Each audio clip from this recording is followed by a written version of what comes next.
What is creativity for you? How do you manage creativity? And I love this question because um, when I feel creative, I truly believe it's the voice of the greater knowing that wants to speak through me for reasons that are greater than I can understand. So that's creativity for me. When that creative spark comes in me, it's not from the mind. It has to come from a different frequency, from a different brainwave as well. It's childlike. And I never do it for an agenda. So I don't create so it will make me money or make me popular. I create because this is what I want to do. Now, it's nice when there's an audience who can receive my creation. Absolutely, because the energy can flow. But most of all, I don't do it for approval. I do this because I need to create. That to me is pure creativity. It's the voice of God that wants to come into the world. So when we do something creative, like an artist, it's beautiful.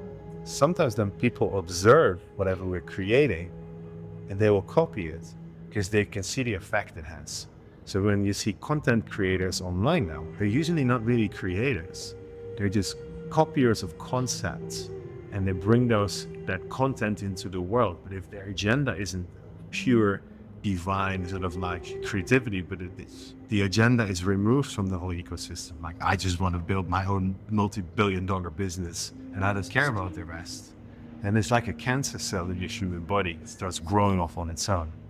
So I don't mistake that creativity, because it's not, for pure creativity. I believe pure creativity is the song of the bird. It's a pure song that wants to come through a human. You shouldn't really have to put a record deal to that or copyright.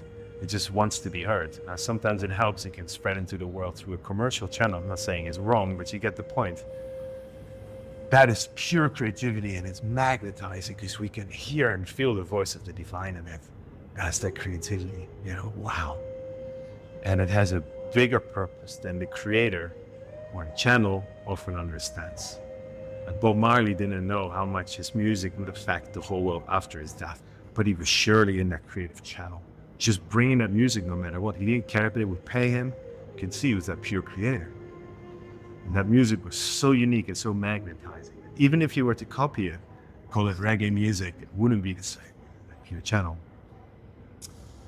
Yeah, so that's creativity to me, and it's hugely important that we create, because that creation creates diversity, and diversity is the voice of God expressed in so many different ways. So like nature is so creative, tropical rainforest, all of its diversity is what makes it beautiful, right? And unfortunately, there's a human tendency to be destructive towards the grounds for creativity.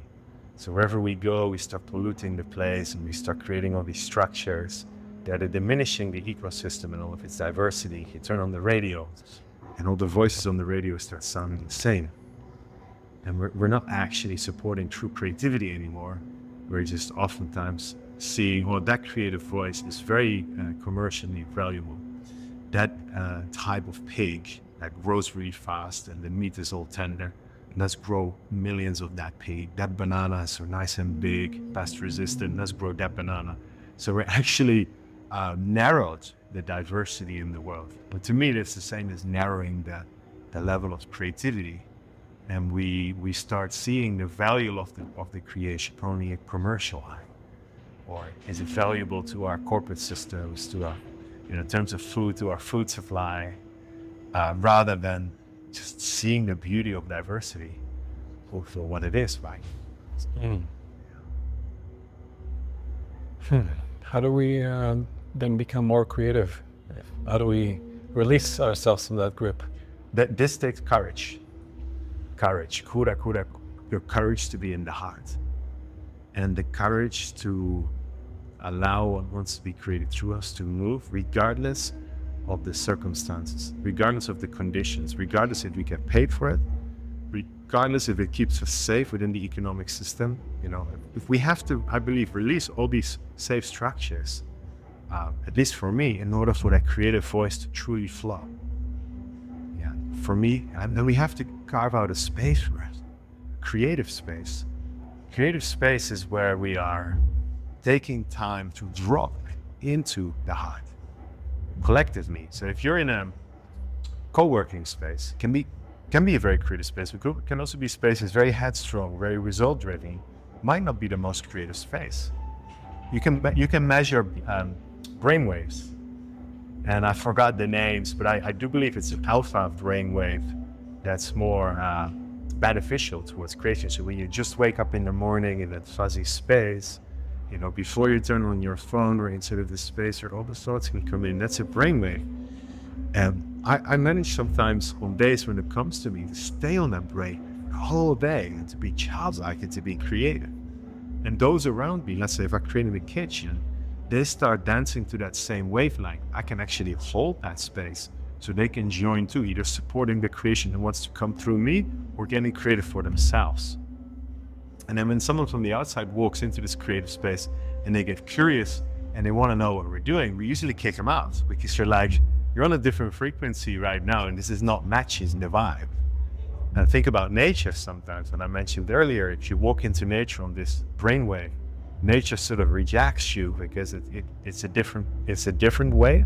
When you drop into that childlike frequency, we connect with the natural world. Creation starts pouring through us. I think it's a beautiful, beautiful thing. But deeper than that, health starts restoring. His energy starts flowing. Health become more vibrant again. It's hugely important right now to be creative because creation is new life. It's pure life force energy in motion. I feel like what you're saying is